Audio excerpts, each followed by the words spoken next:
Hello students, MP board exam का accounts का paper 22 तारीख को होने वाला है, 22 मार्च को कल। तो आज मैं आपको इम्पॉर्टेंट क्वेश्चन बताने वाला हूँ डिसोल्यूशन ऑफ पार्टनरशिप फर्म।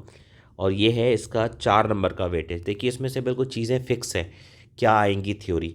तो मैंने इस वीडियो में आपको ऑब्जेक्टिव प्रोवाइड किए हैं और इसके अलावा मैंने थ्योरी क्वेश्चन भी प्रोवाइड किए हैं, और आप ये क्वेश्चन ज़रूर देख लीजिए।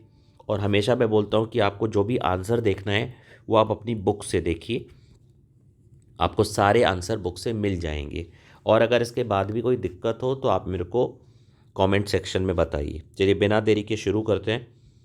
Realisation account is, realisation account कैसा अकाउंट होता है? नॉमिनल अकाउंट होता है, ध्यान रखेंगे।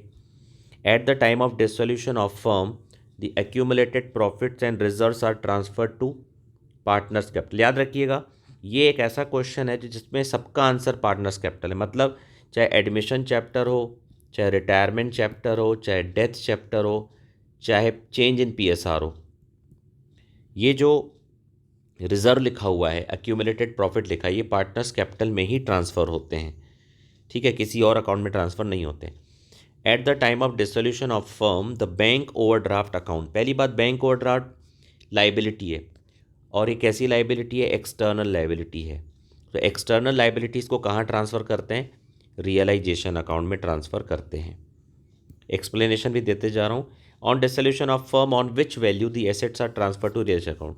जब अपन रियलाइजेशन अकाउंट बनाते हैं तब डेबिट साइड में हम एसेट्स लिखते हैं, और ये एसेट्स की कौन सी वैल्यू लिखते हैं? बुक वैल्यू लिखते हैं। बुक वैल्यू मतलब बैलेंस शीट में जो वैल्यू दिख रही है एज इट इज़ वही वैल्यू लिखते हैं।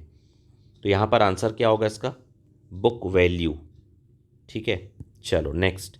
Insolvency of a partner leads to which type of dissolution on happening of contingencies. ध्यान रखेंगे, which of the following is not transfer to realisation account. Bad debt reserve तो transfer होता है, investment fluctuation में transfer होता है, ये भी। कैश अकाउंट ट्रांसफर नहीं होता क्योंकि कैश को नहीं बेचा जाता है। जब फर्म बंद हो जाती है तो हम एसेट्स को बेचते हैं, तो कैश को थोड़ी बेचेंगे, तो कैश नहीं जाता है। Sale proceeds of unrecorded assets is recorded in. चाहे हम एसेट्स रिकॉर्डेड बेचें चाहे अनरिकॉर्डेड बेचें, जाएंगी तो रियलाइजेशन अकाउंट के अंदर। तो इसका करेक्ट आंसर है realisation account.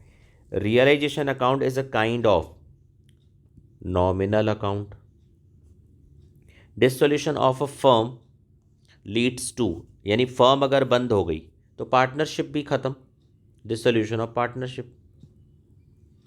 Realisation account is prepared several times in the life of a firm, false. Realisation account सिर्फ तभी बनता है जब फर्म बंद होती है, इसमें बोल रहा है सेवरल टाइम्स, तो ये ऐसा नहीं है सिर्फ एक बार बनता है, only once. Balance sheet is prepared at the time of firm's dissolution, false. जब फर्म बंद हो जाती है तो बैलेंस शीट नहीं बनाते, बल्कि बैलेंस शीट के जो आइटम्स हैं वो सारे ट्रांसफ़र हो जाते हैं रियलाइजेशन में, पार्टनर्स कैपिटल में, कैश अकाउंट में, बल्कि बैलेंस शीट खाली कर देते हैं, बनाते नहीं हैं। On the dissolution of partnership firm first of all dash liabilities are paid, external या outside liabilities are paid. Dissolution expenses are recorded in dash side of realization account, debit side of realization account. When liabilities of a partner are more than his assets, then he is called insolvent partner. जब किसी partner की liabilities ज़्यादा हो asset से, और partner की अगर assets liabilities से ज़्यादा हो तो उसको सॉल्वेंट बोलते हैं, याद रखिए। ठीक है, तो अगर लाइबिलिटीज़ एसेट से ज़्यादा हो जाए तो उसको इनसॉल्वेंट पार्टनर बोलते हैं, और अगर एसेट लाइबिलिटी से ज़्यादा हो जाए तो solvent. At which value the assets of a dissolve firm are transfer to realisation account, answer is book value. How many times is the realisation account opened during a firm's life? Only once. जब भी firm बंद होती है तभी बनाते, उसका answer है only once. There is no difference between dissolution of firm and dissolution of partnership. बोल रहा है कोई डिफरेंस नहीं, जबकि डिफरेंस है। डिसोल्यूशन ऑफ फर्म का मतलब होता है बिजनेस बंद हो जाना, जबकि डिसोल्यूशन ऑफ पार्टनरशिप का मतलब होता है सिर्फ पार्टनरशिप खत्म होना, फर्म कंटिन्यू चलती रहेगी। तो ये भी क्या है? False. The dissolution of firm means the dissolution of partnership, फिर गलत दिया है। डिसोल्यूशन ऑफ फर्म और डिसोल्यूशन ऑफ पार्टनर अलग होता है, बोल रहा है डिसोल्यूशन ऑफ फर्म और डिसोल्यूशन ऑफ पार्टनरशिप सेम होता है, तो आंसर है false. On dissolution of a firm an amount realise from unrecorded asset is shown in realised account, true. Next, after dissolution of the firm partners can ट्रांजेक्ट their own business. अब ये important theory question है बच्चों, please इसको ध्यान से देख लीजिए आप। सब मिक्स हैं क्वेश्चन इसमें, 2 नंबर, 3 नंबर और 4 नंबर, इसको ध्यान से पढ़िए।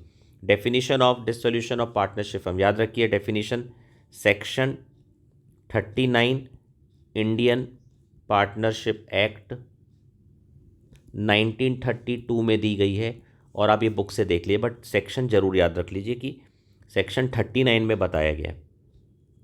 Explain dissolution of firm by the order of court. Court कब फर्म को बंद करने का ऑर्डर देता है, ऐसे कौन से सर्कमस्टांसेस है, या बुक से देख लीजिएगा आंसर। ये बड़ा इंपॉर्टेंट क्वेश्चन है, ध्यान रखिए। State any 2 circumstances under which a partnership firm is dissolve, ये अलग क्वेश्चन है। बोला ऐसे कौन से सर्कमस्टांसेस है जब फर्म बंद करनी पड़ती है ना। Right the causes of dissolution of firm, कौन से कारण है जिसकी वजह से फर्म बंद हो जा रही थी। ये दोनों लगभग सेम ही है ना। एक्सप्लेन द रियलेशन अकाउंट, समझा दीजिए कि रियलेशन अकाउंट नॉमिनल होता है, इसमें हम एसेट्स को बुक वैल्यू पर ट्रांसफ़र करते हैं। ये अकाउंट कब बनाते हैं, जब फर्म का डिसोल्यूशन होता है। फॉर्मेट ये इंपॉर्टेंट है बेटा, सभी बच्चे ध्यान रखिए, ये आपका 3 नंबर का आ सकता है। जर्नल एंट्री जरूर देख लें रियलेशन एक्सपेंस की, है ना। 4-5 हो सकता है, 3 ट्रांजेक्शन दे दे या 2 ट्रांजेक्शन दे दे। इसके बाद डिफरेंस, ये सबसे इंपॉर्टेंट है, difference between dissolution of partnership and dissolution of partnership firm. ठीक है, तो ये मैंने आपको क्वेश्चन प्रोवाइड कर दिया, बस आप इतना देख लो, 100% इसी के अंदर ही आएगा, चाहे वो ऑब्जेक्टिव हो चाहे वो थ्योरी हो।